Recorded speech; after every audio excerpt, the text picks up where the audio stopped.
Hey everyone, it's Christy. I'm back to share with you a Cult Pens haul. This is courtesy of my wonderful wife. About a week or so before our anniversary, she found a certain deal she couldn't resist.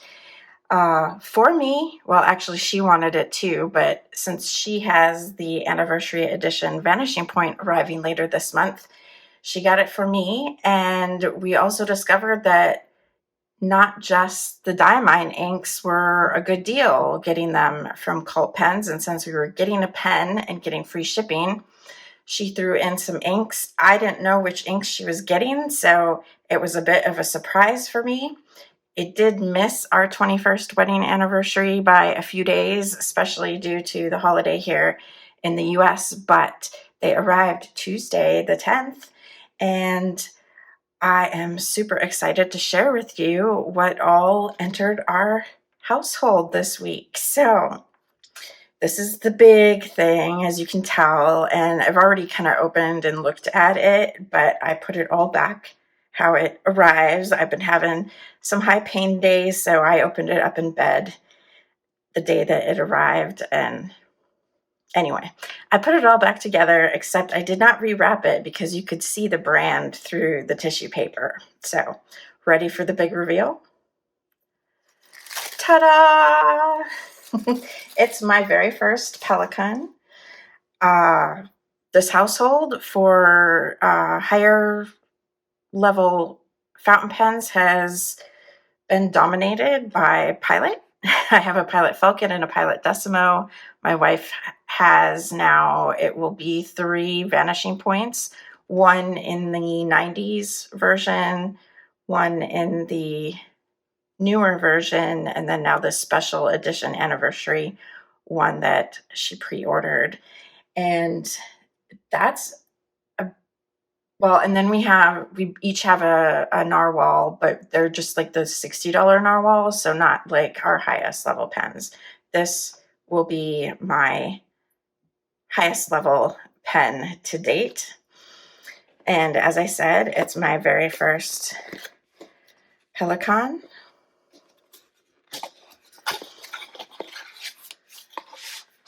Although I want to say Pelican, so you might catch me going back and forth a little bit between the two. So it comes in a nice, pretty rigid box. It has my favorite sort of opening, the magnetic openings. And then once you open it, you see the word passion written on the inside. And there is a pen sleeve that contains the pen and a little note from the Pelikan team, and then warranty papers underneath that.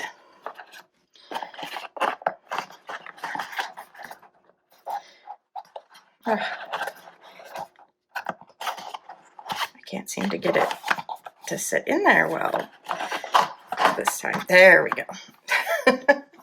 So the pen is within this pen sleeve, and it's also within a little bag to protect it.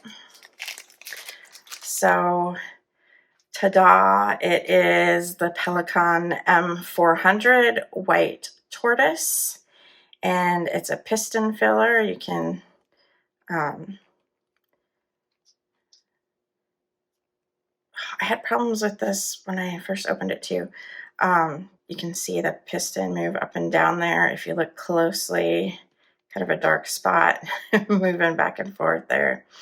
And I got, I think, yeah, the extra fine because it is a Western, and that is generally my preference. This is well, I think 14 karat gold nib. It is a gold nib for sure. But it was significantly cheaper ordering it from Cult Pens. I'm assuming because it's a European-made pen. Pelikan's made in Germany, if you're not familiar with that. I was surprised at how small this one was. And now I'm kind of understanding the people that are lusting after the 800. I'm not sure how the 600 compares to the 400. If you've had that one, let me know.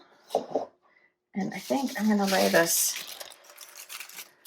tissue paper down to kind of cut the glare on my desk. One of these days, I'm going to get like a desk pad or something to stop that from happening, but that day is not today or this week, even though I'm sure that there's some good Prime deals on it. So there's the Pelican. And what do I have handy right here? I have a Lamy Safari and a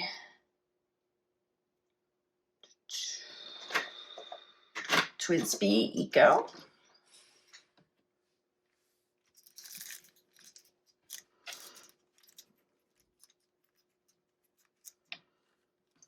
And if anyone's joined me on the Jinhao 82 obsession, one of those. So putting them in size order, we've got the Eco. The Safari is ever so slightly shorter, hardly at all. And let's see.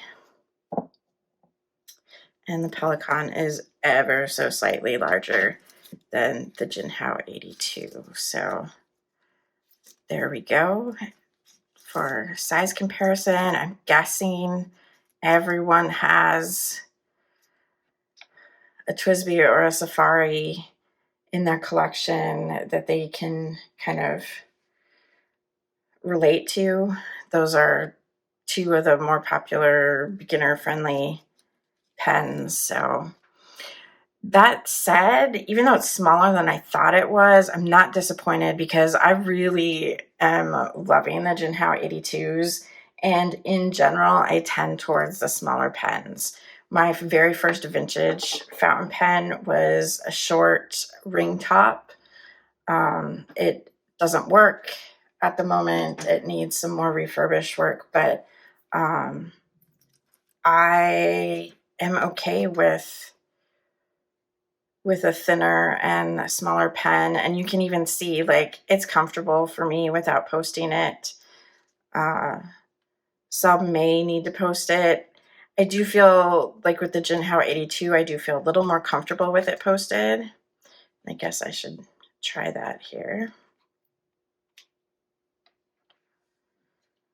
I'm thinking I probably don't like it posted because it's feeling really back heavy with that cap on there. I would bet the cap weighs almost as much as the pen itself. Of course, once I put ink in there, the body will have a little more weight to it. But I just love how it's translucent but not translucent. So yeah, I can kind of see the working mechanism. And I'll definitely be able to check my ink levels, but it doesn't scream, look at how I work like, say, the TWSBI does. So I am really thrilled and excited. It's a pen that had been on my radar almost since day one, but I didn't think it would ever be something I would ever get. Never dreamt diving this deep into fountain pens. I'm sure some of you can relate to that. First up was obviously to get some Diamine ink. The 30 ml bottles that run for $8 here are under $3 from Cult Pens. And actually, I haven't checked, but they just, like, the day before our order arrived, they announced a 5 for 3 or some sort of, buy X number, get X plus 2, I think it is, free. And I presume Diamine is included in that. It's inks, and I don't know what exclusions there may be, but these are the colors that we got. Celadon Cat, which I'm hoping to be perhaps a substitute for the winter pine, because I don't really want to pay dominant industry price for that when I'm not going to put it in a pen. But I am enjoying using a paintbrush to create highlights and stuff. So I'm hoping the Celadon Cat will kind of meet that need for me. Red Dragon was my wife's pick. I asked for raw sienna because we don't have a lot in the way of like just brown browns. Tyrian Purple because I have loved it forever, and it was one of my top winners in 30 Inks 30 Days. So it was about time I completely cleaned up that sample and got into a bottle. And then I was also intrigued by Damson. Purple is one of my favorite colors, so I probably tend towards lots of purples and greens for my inks. Probably. I haven't I haven't done like an inventory or anything to really confirm that. And actually my ink rainbow on Fountain Pen Companion, where you can like track your inks and stuff, uh, it looked pretty evenly distributed. And I don't know if they always look that way, but so this order also had several firsts in it. This is my first Sailor ink. It's Sailor Shikiori Hara Hara. Again, another kind of dusty, purpley plum color, I believe. I just love these bottles. They are gorgeous. Just look at that. I love that. What is this? Octagon? No, it's a 9-sided, I think. And I don't remember what that is. But I love the bottles, and I'm excited to swatch that. I don't know. I don't think it's necessarily really a chromo shader. Had I had a little more time, I might have done a little more research to pick a Sailor color that was chromo shading, but I knew that I had put this in a cart and taken it out in a cart at pretty much every pen store in the US and never pulled the trigger on it. So that was the one that popped into my mind when she was asking me about inks. Then our first dominant industry inks. Even though I told her, I said I have 2 sample vials of the maple, because I liked it, she decided to go ahead and get the maple for me anyway. And then she chose these 2 were her pick, the Lungo, and then this is part of the Painters series, and this is French that I cannot pronounce. Soleil couchant et traitat. I don't know. I'm sure I completely murdered that, but I don't even really know what these colors are. So again, I'm excited to jump in and get swatching. And then the final first is Pelikan ink.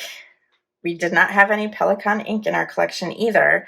And she watched some of the Pelikan Hub videos with me, and she's like, ooh, rose quartz. And I am a master crystal Reiki, or I'm a crystal Reiki master. So I have a large crystal collection, and I work with crystals on the regular. And so this whole series, like, I would love. And so we were kind of feeling left out, not having the rose quartz, seeing all those videos. That was definitely an issue of FOMO, drove part of our purchases.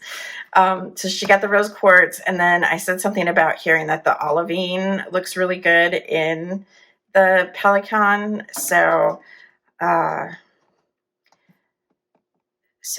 I may put that in the new pen. I also have Alt Goldgrün and I have Avocado from Birmingham. So we'll see what wins after I swatch, and I'll update you in the swatching video.